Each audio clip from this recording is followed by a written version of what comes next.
السلام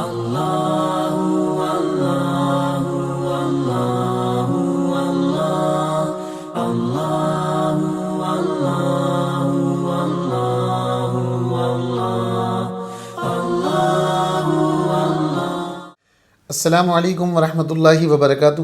عبداللہ بن زبیر آپ کی خدمت میں حاضر ہوں ایک نئے ایپیسوڈ کے ساتھ۔ آج ہم 22ویں پارہ کے احکامات جاننے کی کوشش کریں گے۔ اس پارے میں 4 حصے ہیں۔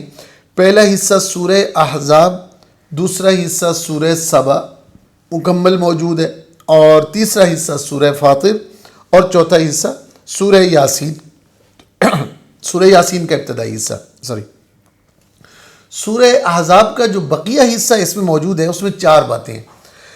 ازواج مطہرات کے لیے اللہ تعالیٰ نے احکامات بتلائے ہیں، 7 حکم ہیں جو کہ عام طور پر آج کی خواتین کے لیے بھی ضروری ہیں۔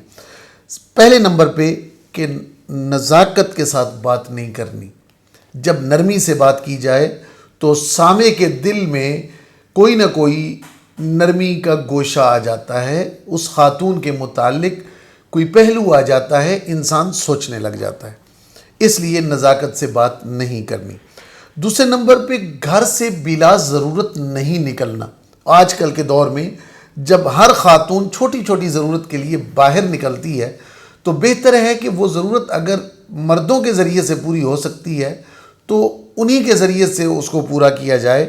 اگر سخت مجبوری ہے تو پھر نکلا جا سکتا ہے، لیکن بلا ضرورت کے گھر سے باہر نہیں نکلنا ہے۔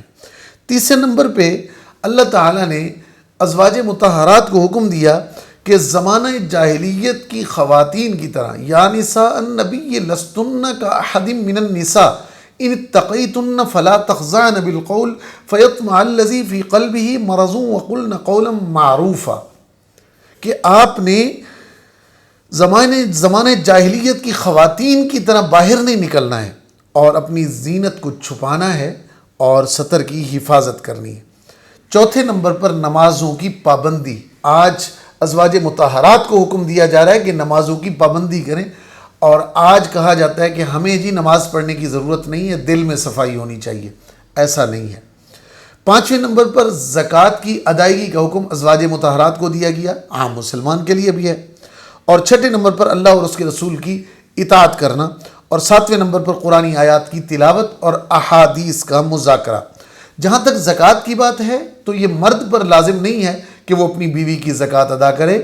اگر بیوی کے پاس زیور ہے اور اس کی وہ خود مالکن ہے، اس نے اپنی اس ملکیت کو اپنے خاوند کی طرف منسوب نہیں کیا ہے، یا اسے والدین کی طرف سے جیولری وغیرہ ملی ہے، تو اس کی جو زکوٰۃ ہے وہ خود ادا کرے گی، نہ کہ وہ زکوٰۃ اس کا خاوند ادا کرے گا۔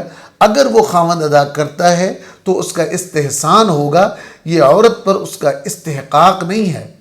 اس کا استحقاق نہیں ہے عورت کا کہ وہ اسے کہے کہ آپ یہ ادا کرو۔ اگر وہ استحسان ادا کر دیتا ہے تو ٹھیک ہے، لیکن اگر مرد ادا نہیں کرتا اور اس کے پاس جیولری موجود ہے یا مال موجود ہے جس کی مالکن وہ خود ہے، اگر وہ ادا نہیں کرتا ہے تو اس کا تمام تر وبال اس خاتون پہ ہوگا، مرد پہ نہیں ہوگا۔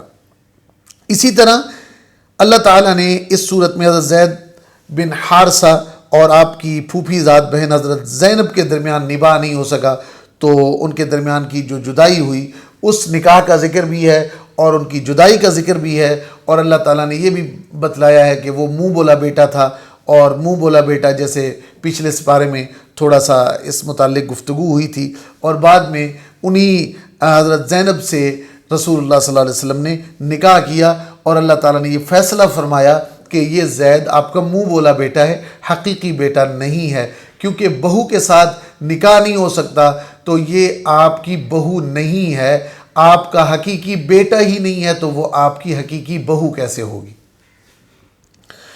اور نبی اکرم صلی اللہ علیہ وسلم پر درود و سلام کا حکم دیا گیا ہے، اور سورہ سبا میں اللہ تعالیٰ نے حضرت داؤد اور سلیمان علیہ السلام کا ذکر کیا ہے۔ اہل سبا کے غرور اور تکبر کا واقعہ بھی اس میں ذکر کیا گیا ہے، اور سورہ فاطر میں توحید کے دلائل ہیں اور مسلمانوں کے 3 گروہوں کا ذکر ہے۔